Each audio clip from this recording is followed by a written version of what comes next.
The Blue Heart. Thursday night, gym's off. I'm Lisa Thomas-Laurie. In the news this evening, a tragic early morning crash kills a family of 3. And the House of Representatives moves ahead with a possible impeachment of the president. We will have a live report from Washington. But the big story on Action News tonight is a sordid tale of sex and slavery unfolding in Atlantic City. We told you last night at 11 about a series of police raids on massage parlors in the resort town. Well, it now appears that authorities have uncovered an international prostitution ring with no way out for the women caught in its web. New Jersey correspondent Lisa Quintana has details. The women are accused of charging $60 for sex, but they didn't get to keep the money. Investigators say it appears the women were brought to this country to work as sex slaves. What language do you speak, Ms. Cruz? Korean. They are from Korea and Thailand. Their ages range from 24 to 56 years old. Last night, police raided 4 Atlantic City massage parlors. 21 women were taken into custody. 4 were free to go, 4 may be deported, and 13 were charged with prostitution. They appeared before an Atlantic City municipal judge via a video hookup from the Mays Landing prison. Police say the investigation is far from over. If we cannot make an arrest on people who are actually profiting off of this business, we will be disappointed. Investigators say Asian organized crime is behind most operations. It's a national problem. Women pay underground smugglers as much as $20,000 to get to this country. The women then sell their bodies to pay off the debt.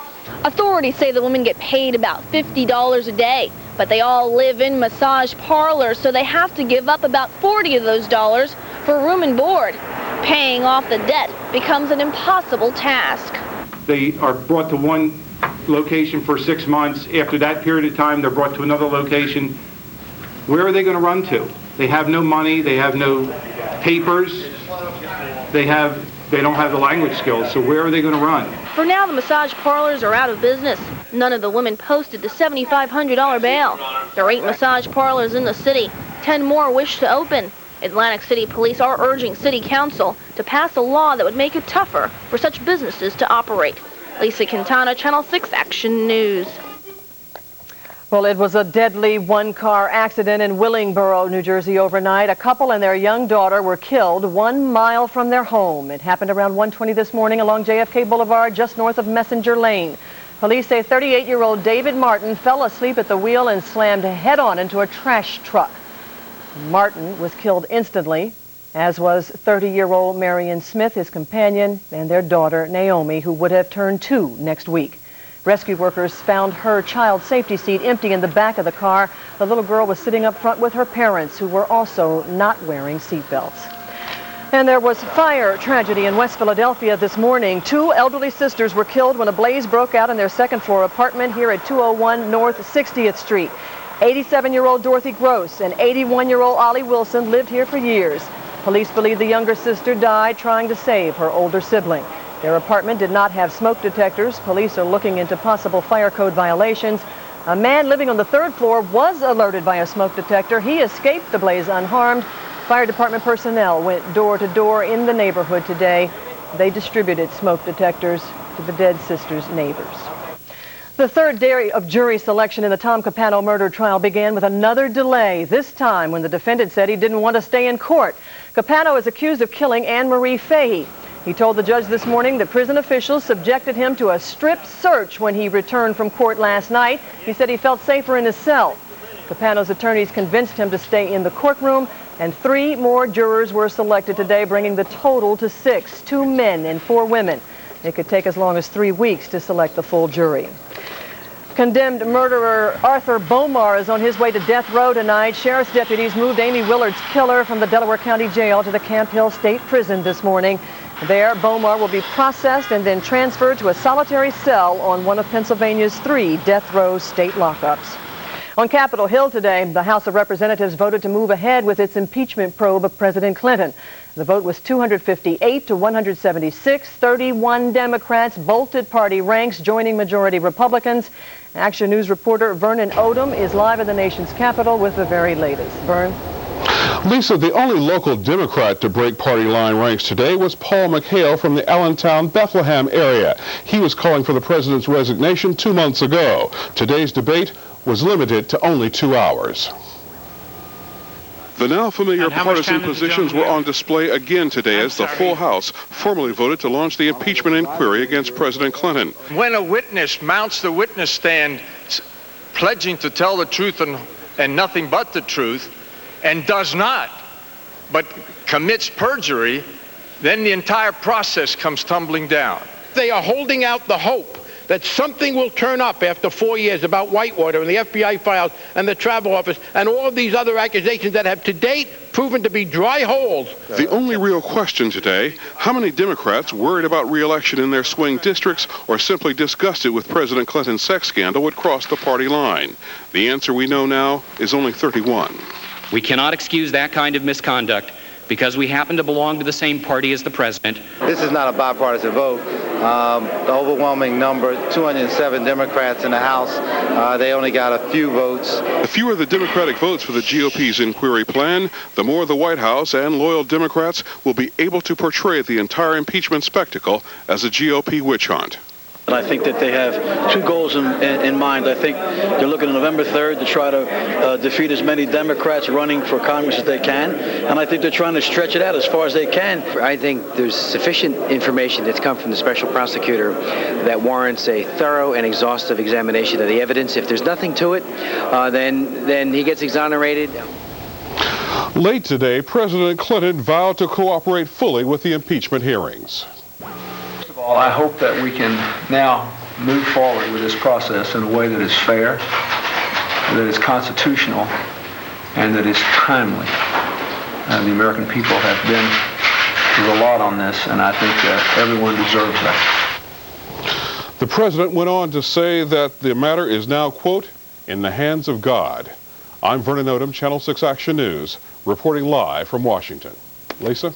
Thank you, Vernon. And there will be more on this historic day on Capitol Hill on World News Tonight with Peter Jennings immediately following this newscast. The Philadelphia School District... Thank you. Good luck. Be well. See you tonight at 11. On World News Tonight this Thursday, the House of Representatives decides President Clinton will face an impeachment inquiry. It's an onerous, miserable, rotten duty, but we have to do it or we break faith with the people who sent us here. Feeling the sting of the global economic crisis, it's American banks now. And the big sell from the drug companies. The sales pitch is so impressive, but what does it really mean? We'll take a closer look.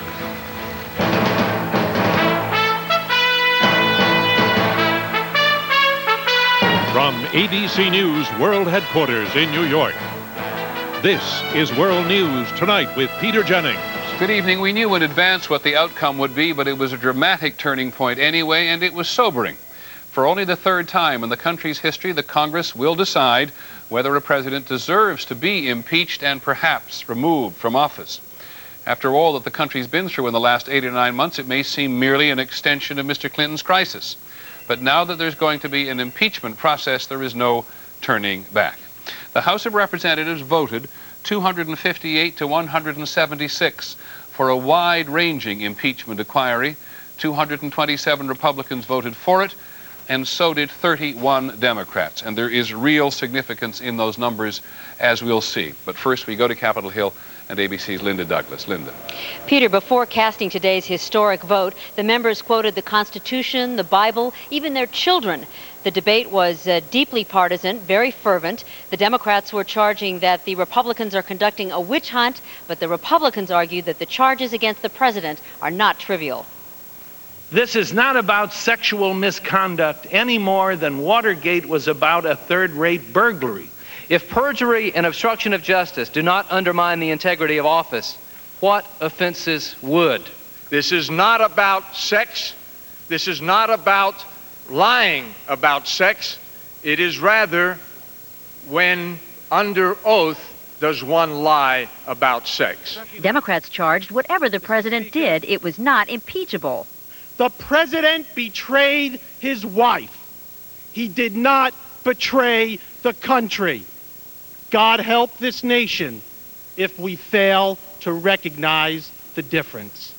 Republicans want to do what they could not do in an election, defeat Bill Clinton. Well, I have news for you. The American people are watching. Beware the wrath of the American people. Mr. Speaker, beware.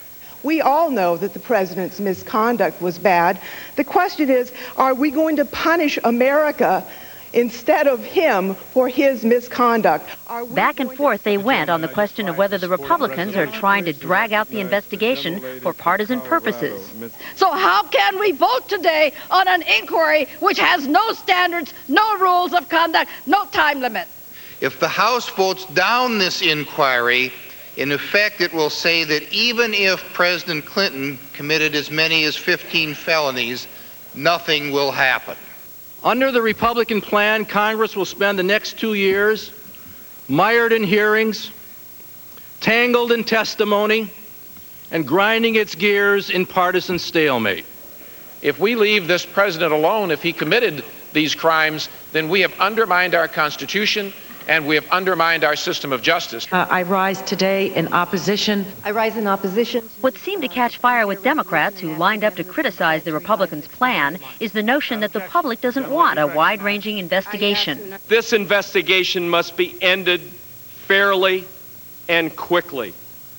It has hurt our nation and it's hurt our children. Popular or not, Republicans argued they have a duty to investigate fully and completely. It's our duty. It's an onerous, miserable, rotten duty, but we have to do it or we break faith with the people who send us here. In the end, the Democrats' alternative, which would have limited the time and scope of the inquiry, failed, so the Republican plan will go forward. The investigation will now be carried on behind closed doors, and if there are public hearings, they won't happen, Peter, until after the election. Thank you very much, Linda Douglas on Capitol Hill. The president said he was not going to watch the proceedings today, but you can bet that everyone else on the White House crisis team watched. The White House is normally very quick to react to this kind of turning point, these turn of events.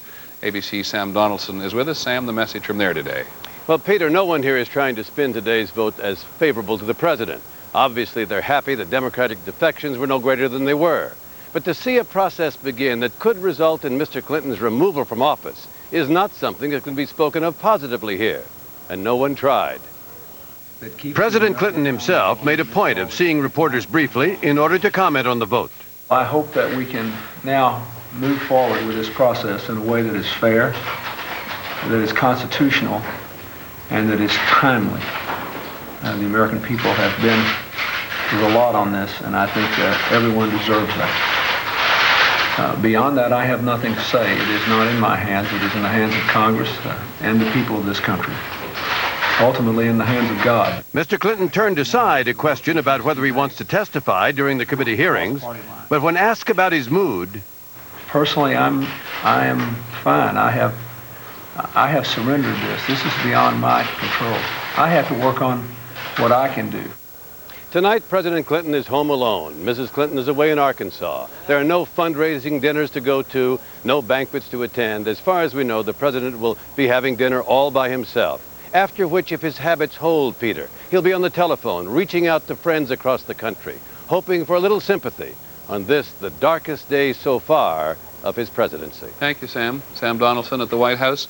ABC's Cokie Roberts joins us from the Washington Bureau tonight. Cokie, it was a very, as I said, sobering day for many people. It was, Peter, and sitting in the chamber, which I did through the debate, was quite remarkable. Most of the time, there were many more people there than there are for most debates, even though they could be watching it back in their offices on TV. And there was more attention paid. There was some of the raucousness of the House of Representatives, with Democrats doing some catcalling and some clapping and cheering at various political points. But even though they knew they were going to lose, they also had some sense that this was important. And in fact, it is significant that the Democrats did have their own inquiry plan too, and almost all of them voted for it. So one way or the other, almost every single member of the House of Representatives today, only 10 voted against proceeding with some kind of inquiry of impeachment for the President of the United States. And in a phrase, that's the most significant fact as far as you're concerned, that somebody voted, all except those 10, to have some kind of an investigation. So there was nobody saying this is nothing, we should not go forward. Okay, Cokie, thanks very much. Mr. Clinton becomes only the third president to face an impeachment inquiry. The first was Andrew Johnson in 1867.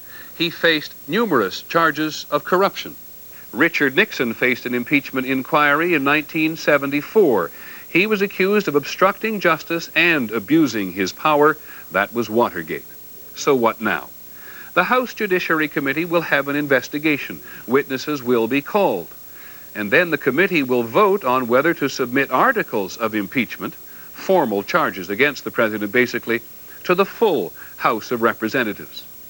If a simple majority in the House approves any article, the president is impeached, and the process then moves to the Senate for a trial. The senators act as jury. It would take a two-thirds majority in the Senate to convict the president and remove him from office. Andrew Johnson was impeached in the House but survived by one vote in the Senate. Richard Nixon resigned after the House Judiciary Committee passed the articles of impeachment. A lot of news in the days ahead. There's other important news tonight. On the money, American banks losing big overseas. What does it mean here? And drug company advertising by the numbers. We'll take a closer look at their claims. This is World News Tonight with Peter Jennings. Brought to you by T. Rowe Price. I always liked building things. I built my first.